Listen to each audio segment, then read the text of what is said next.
Патентный система менен бизди ушу менен эле калтырган оң. Тилек мына именно лично 3 айдан бери товар ала албай атат. Эл өзүн бакканга сүйүнсүндай. Эл өзүн бакпай атат. Бийлик жумшак жерде, жумшак местеде отурат. Эмне үчүн бизди кам көрбөйт? Эмне үчүн элдин үнүн укпайт? Азыр мен качанка алган кредитти жаба албай 4 балам 4 жагына кетти. Биз доказса эле ошол бүгүн жообун алайлы. Мындайча айтканда чөнтөгүнө жараша төлөй турган шарт түзүп берсе, биз иштей беребиз, налогун да төгө беребиз. Биз налогтон качпайбыз. Булар не кайра шайланбайбы? Ошо ойдон кетип калабы? Же өзү шайлап койгонбу? Болду, пожизненно шайлап койгонбу? Саламатсыздарбы, медиа хабтын көрүүчүлөрү. Бүгүн Бишкек шаарындагы Горький атындагы паркта ишкерлер, соодагерлер митингге чыктыр. Биз алардын талаптарын угабыз азыр. Эмне деп айтышат? Саламатсыздарбы? Саламатчылык, мен жеке ишкер Аламин базарынан Жаналиев Тилекбек. Өзүм тааныштырып кетсем, биздин талаптарыбыз биздики жөнөкөй эле, биздики патент системасы менен калышыбыз керек. Бул мен эле эмес, бул бүткүл ишкерлердин көйгөйү ушул. Патенттик система менен эле бизди ушу менен эле калтырган оң. ЭТН дагы, ККМ дагы бул пока биз даяр эмес экенбиз негизи эле. Эми биз, например, патентти кичине көтөргөнгө ишкерлер макул, но ККМ бул ТТН деген болбойт экен бизге. Азыр бул мыйзамы өзү эле чийик экен. Бизди азыр же патент бербейт, штрафы менен баардык жагы менен коркутуп бизди буту колубузду салык кызматкерлери байлап эле койду. Биз азыр ушунча киши чогулуп атат, бул кишини эч ким кыйнаган жок. Биз мирный митинг кылып атабыз. Биз өкмөткө үнүбүз жетеби десек, биздин өкмөттөн эч ким бизди укпай атат. Биз сыйлап шайлаган депутаттар, биз сыйлап шайлаган министрлер эч кимиси келген жок. Значит, биз ушунча кишинин үнүн угайын деген ниеттери жок экен даже. Ушунда мына карапайым элдер мынтип атат. Главный карапайым эл мындай да патент боюнча калсын деп атат. Патент боюнча калсын. Мына азыр мына мелкоптовый товар албай атат. Анткени барып ККМ анан ТТНге анан государственный органга барып, налоговый барып тизмекке кириш керек экен да. Ага чейин азыр ар бир фирма айтат, силер барып туруп өзүңөр регистрация болбойнча силерге товар бербейбиз деп атат. Мына булар тилек мына именно лично 3 айдан бери товар ала албай атат. Ушул жака эле келгибиз келип атыптыр, мына магазинчилерге келип атабыз. Бизге деген вообще патент боюнча эле калсын.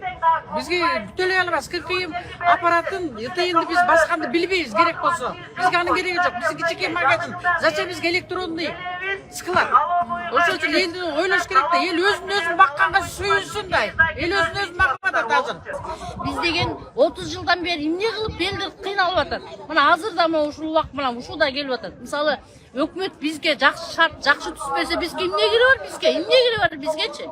Биз эл үчүн биз бийлик турат, бийлик жумшак жерде, жумшак местеде отурат. Эмне үчүн бизди кам көрбөйт? Эмне үчүн элдин үнүн укпайт? Мына азыр канча киши ишкерлер жумушсуз калып атат. Мына азыр ККМ, ЭТН баарына өткүлөп атат.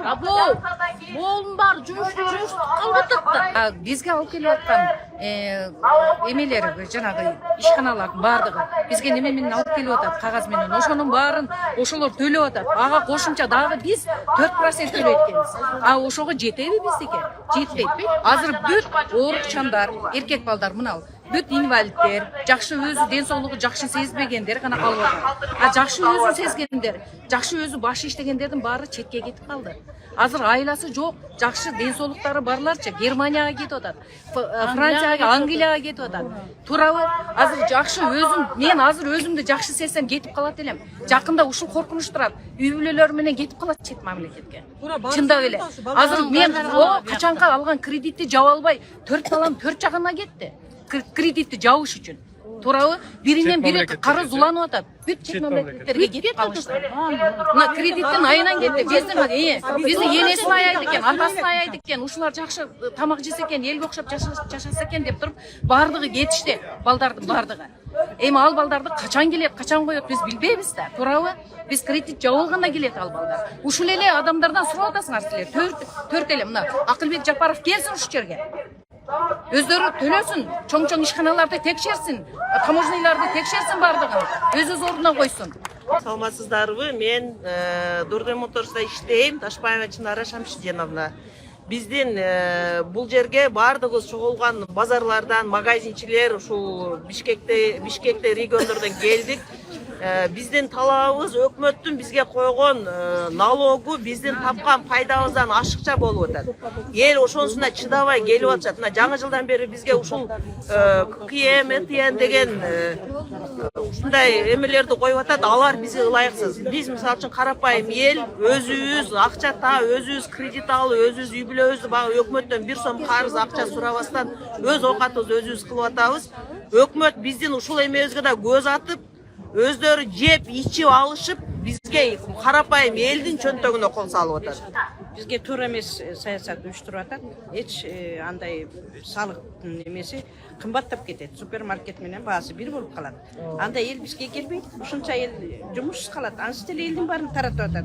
Европага барып иште, Европага жолуштук, тияка жолуштук деп. Анан ким калат бу жерде? Кемпир чал калат. Барын таратат. Келбейт Европага барган балдар ошол жерден айлык алгандан кийин.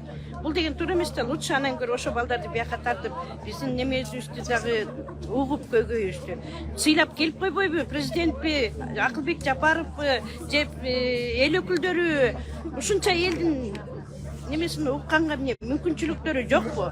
Депутат болгончо өлүп кетишет эле. Тез антебиз да обещать этип. Келишсин, келбесе анда келе албаса биз басып баралы анда. Биз бүгүн эрте менен келгенбиз. Эрте менен саркы чайыбызды ичип келгенбиз. Бүгүн эле чечсин. Чече турган адам бүгүн чечет. Себеби дегенде биздин правкомдор бир айдан бери кайрылат. Биз канча жолу кайрылуу кылдык. Бир жооп болгон жок. Биз бүгүн эле туруп эле чечейли. Биз эч кандай провокациясы жок эле секин жөө жүрүш кылып эле жогорку кеңешке барайлы. Биз ошолорду шайлаганбыз. Биз доказса эле ошол бүгүн жообун алайлы. Бир айдан бери бай эле башка сүйлөп аттык эле, эми эле бир ортолуктан башка сүйлөп атасың. Андайың туура эмес да. Туура эле сүйлөп, биз бүгүн эле жообун алайлы. Азыр ушу мындайча айтканда мен ачыгын айтайын, ишкерлер 50-60% бюджетти түсүп берип атат. Эми баягы кумтөр деген өзүңөр билесиңер. Башка нерселерди мен айтпай эле коеюн. Бирок бул жерде мындай ишкерлердин ишин дагы өнүктүрүш үчүн, ушто бюджетти көбөйтүш үчүн бизге условия, шарт түзүп бериш керек. Ошол шартта мына азыркы биздин чыгып аткан туура эмес чийки кодекс налоговый, мындайча айтканда салык кодексине өзгөртүүлөр жана толуктоолор кирип атат. Ушул жерде ошол өзгөртүүлөр, толуктоолор туура кирип, элдин чөнтөгүнө сок урбай тургандай, элди жумушсуз калтырбай тургандай, жана ошондой эле элге иштөө шартын жана ошол налогту мындайча айтканда чөнтөгүнө жараша төлөй турган шарт түзүп берсе, биз иштей беребиз, налогун да төгө беребиз. Биз налогтон качпайбыз. Эми хотя бы депутаттар келип, биз уктук. Эртеңки тиги законду каралганда сиздин эмеңизди, оюңузду, мнениеңерди учитывать этебиз деп айтса, анан тарап кетет элек. Анан могу жерде магазинчилер уже 8-чи митингке чыгып атат ушу мененчи. А магазинчилер бир 50-60 100дөн ашык чыкса деле, ой 10 киши эле келиптир. Ой чыкпайсыз аларга деп баягы элди эметкендей да баягы сыйлабагансыздык болуп атат. Ушунча эл чыккандан кийин сыйлап келип, хотя бы эл менен жолугуп коюш керек да. Булар эмне кайра шайланбайбы? Ошо ойдон кетип калабы? Же өзү шайлап койгонбу? Болду, пожизненно шайлап койгонбу? Биз деген ошо тиги шайлоочубуз да, биз деген шайлоого катышабыз. Эртеңки күнү биз баягы жүзүк жарык болсун деп деле келбейби? Ошо элди сыйлабайбы? Мен ушинтип ойлойм. Баягы ушу жерде результат чыгарып кетейли. Бул жерде политика эмес, биздин деген оокатыбызды коргоп атабыз бул жердечи. Мен, например, кичинекей магазинчимин. Мен деген бир семьяны багам. Анан кийин ошол жерде бардыгы чынында баягы семьяларын баккандар. Анан ушул жерде биз элбиз.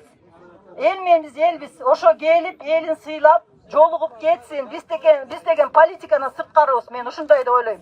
Биз деген только магазинчибиз, биз содагербиз, карапайым элбиз.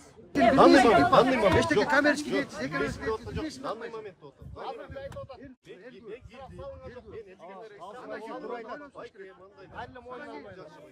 Sen 11 özün geçi besmelen. Bayke patent alınız, patent төлөңүз деп. Geçi besmelen. Geçi besmelen. 11 içi bitireyim. Magazinge. Geç öyle. Arkadaşlar.